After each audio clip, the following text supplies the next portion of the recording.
Good morning students. आज हम आपके साथ संधि पढ़ेंगे, ठीक है। और संधि संधि संधि का अर्थ क्या होता है? मेल। मेल मतलब मिलाना, है ना, किसी को जोड़ना। और इंग्लिश में जिसे ज्वाइनिंग कहते हैं, है ना, हिंदी में उसे संधि कहते हैं, किसी को जोड़ना। तो देखिए, संधि शब्द का अर्थ है मेल, ठीक है।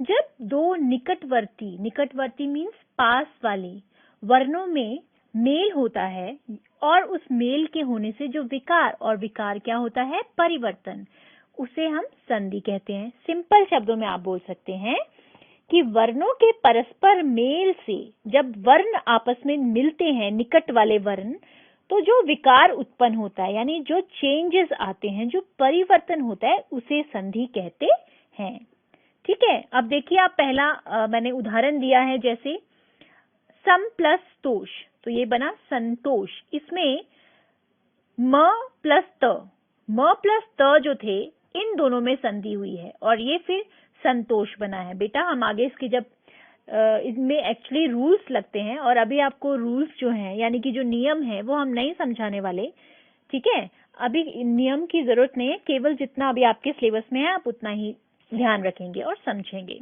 इसी तरह से आप देखें, भानु प्लस उदय, तो उ छोटा उ प्लस छोटा उ, तो ये क्या बना? छोटा उ प्लस छोटा उ, ये बन गया हमारा बड़ा उ।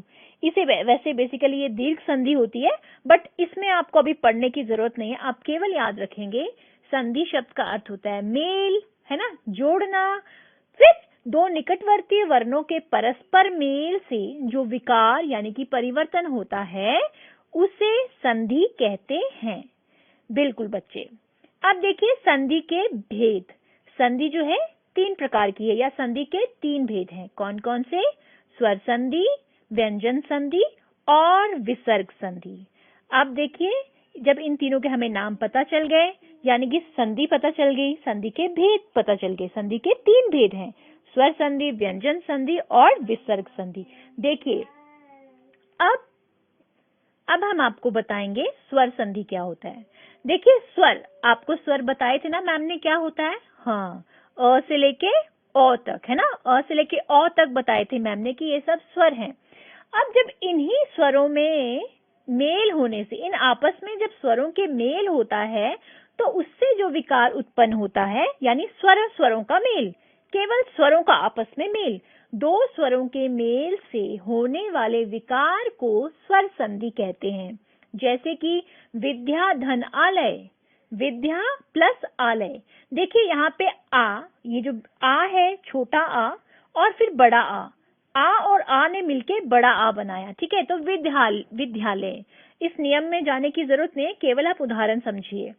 फिर अब हम आपको बताएंगे सिंपल, इसमें आपने क्या बात याद रखनी है कि जब दो स्वरों के में मेल होगा आपस में, जब दो स्वर आपस में मिलेंगे और उनकी वजह से नया वर्ण आएगा, नया क्या कहते हैं, परिवर्तन आएगा, तो उसे हम स्वर संधि कहते हैं। बेटा जी, स्वर संधि जो है फर्दर डिवाइडेड है, उसके भी आगे प्रकार हैं। स्वर संधि जो है 5 भागों में विभाजित है। दीर्घ संधि, गुण संधि, वृद्धि संधि, यण संधि और अयादि संधि। ये आपको नाम याद रखने होंगे, क्योंकि ये बहुत जरूरी है आपको याद रखना। इसके बाद हम आपको समझाएंगे, और इनको एक्सप्लेन नहीं करेंगे हम बच्चे, केवल आपको स्वर संधि के नाम, यानी इनके जो प्रकार, जो टाइप्स हैं, उसके नाम याद रखने हैं आपको।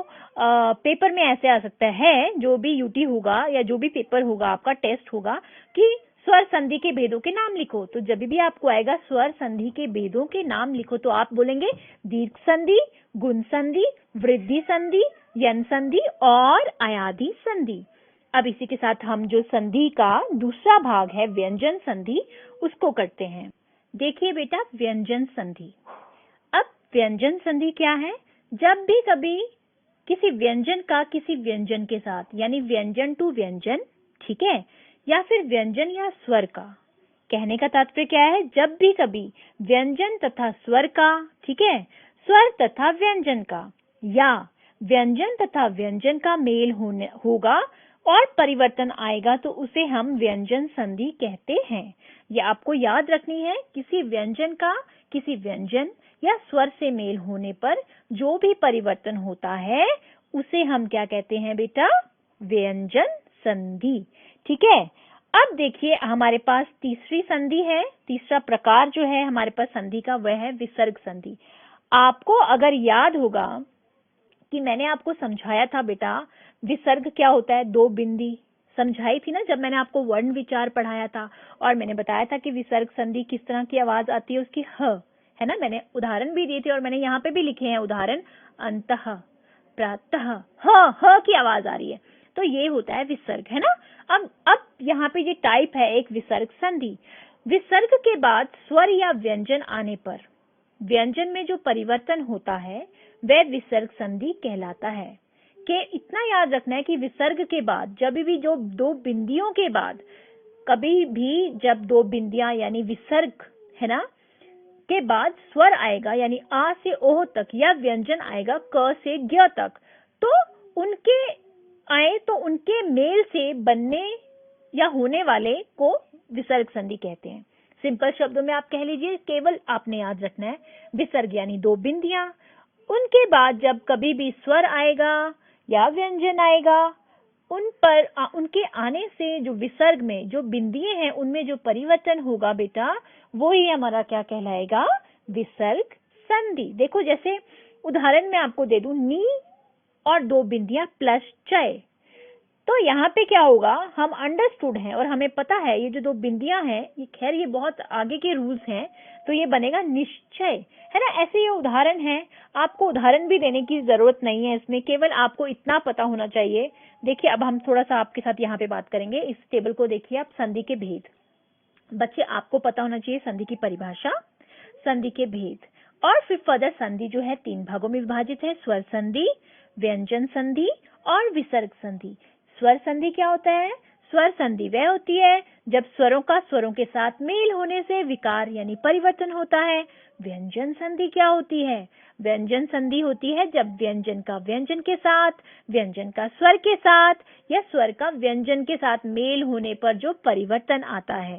अब विसर्ग संधि क्या होती है? देखिए विसर्ग यानी जो दो बिंदियां मैंने समझाई थी वन विचार में, विसर्ग प्लस व्यंजन, विसर्ग प्लस स्वर।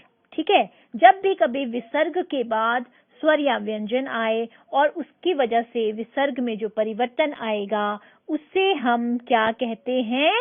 विसर्ग संधि। ठीक है बच्चे, ये बहुत ही इजी है, कुछ मुश्किल नहीं है इसमें।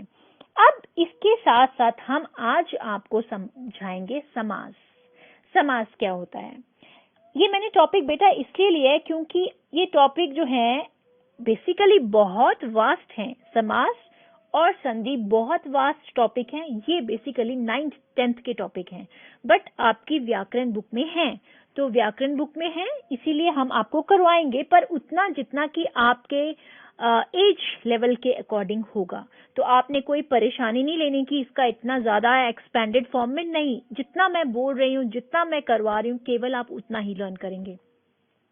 अब मैंने समास क्यों लिया संधि के साथ? क्योंकि बेटा रीजन ये है कि ये जैसे समास होता है, संधि जो था मैंने क्या बोला, जब संधि की मैंने क्या परिभाषा दी आपको, संधि में मैंने बोला जब वर्णों के मेल से, वर्ण, वर्ण क्या होते हैं? अकेले वर्ण बताया था ना, क ख ग ये सब क्या है? वर्ण है, यानी जब वर्णों का मेल होता है तो वहां पे होती है संधि।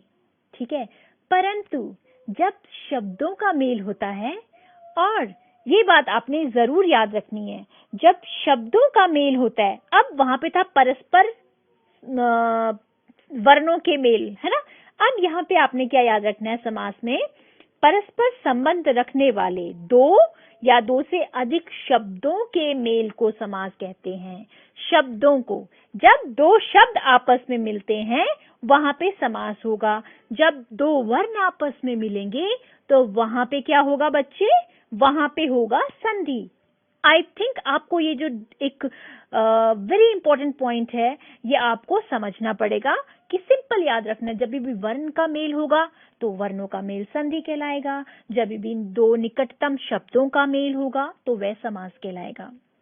देखिए बच्चे इसकी डेफिनेशन, दो या दो से अधिक परस्पर संबंध रखने वाले शब्दों को मिलाकर जब एक नया सार्थक शब्द का निर्माण किया जाता है तो उन शब्दों